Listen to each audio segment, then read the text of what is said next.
Hello friends, today we will see stalemate traps in chess.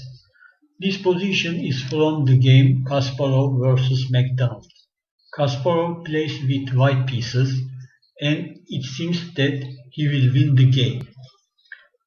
White captured the pawn, but there is a stalemate trap for Kasparov. Rook captured white bishop.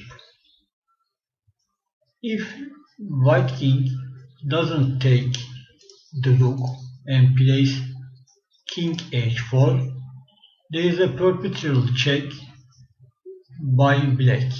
As you see, there is no escape and there is a perpetual check and the game will end in a draw. So white must capture the rook. Now there is queen e5 move from black. It threats white queen and checks at the same time.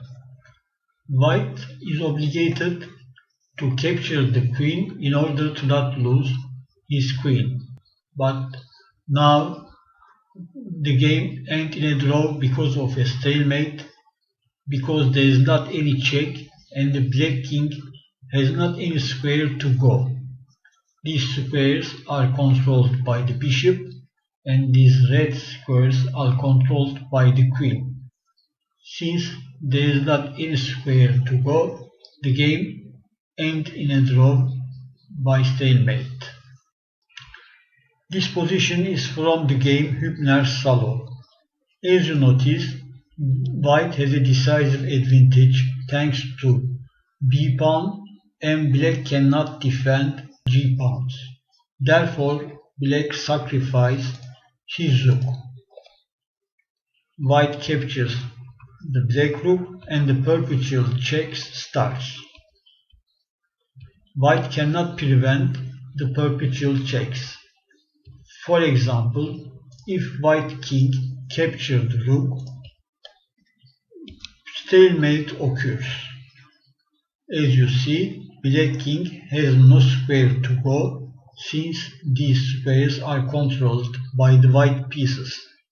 So the game ends in stalemate. This position is from the game Miles vs Nedogora. As you notice, white is a bishop and 2 pawns down. So he will try a stalemate trap. He will sacrifice his pieces. Checks, he sacrifices a rook and a queen sacrifice. Black is obligated to capture the queen and the game ends in stalemate because white king is not in check but he has no squares to go. These squares are controlled by the rook and this square is controlled by the bishop. White knight is pinned, it cannot move, so the game ends in stalemate. This position is from the game Beliavsky vs Christiansen. As you see, black is 2 minor pieces down.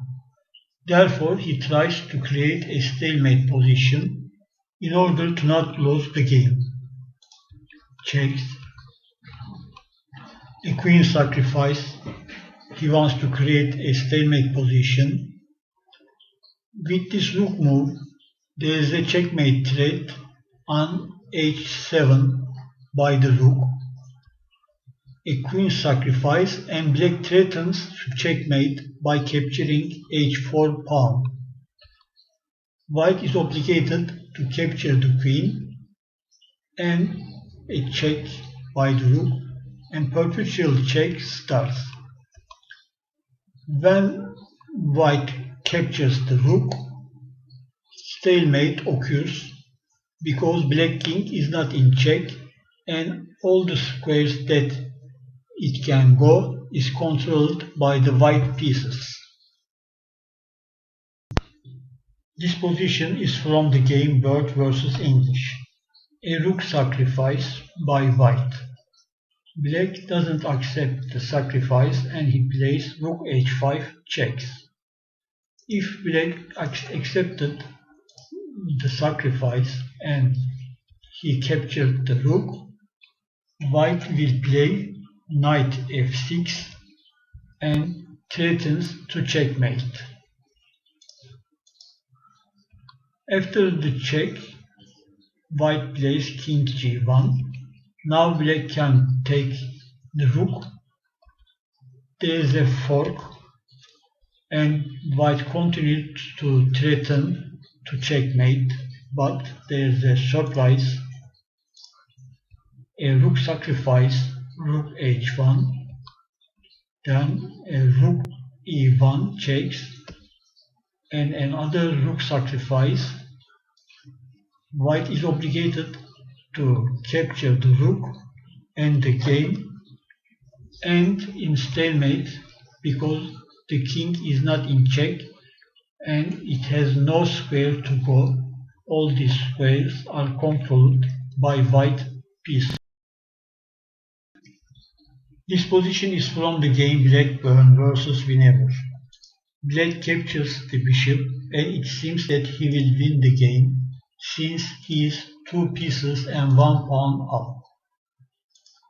A rook sacrifice from white in order to prevent to lose. And a queen sacrifice now. Black cannot capture the queen. If he captures it, the game ends in stalemate since the queen has no squares to go. He plays king f7, checks, king f8 and queen sacrifice again. Black is obligated to capture the queen and the game ends in stalemate since the white king is not in check and the squares that it can go are controlled by the black pieces.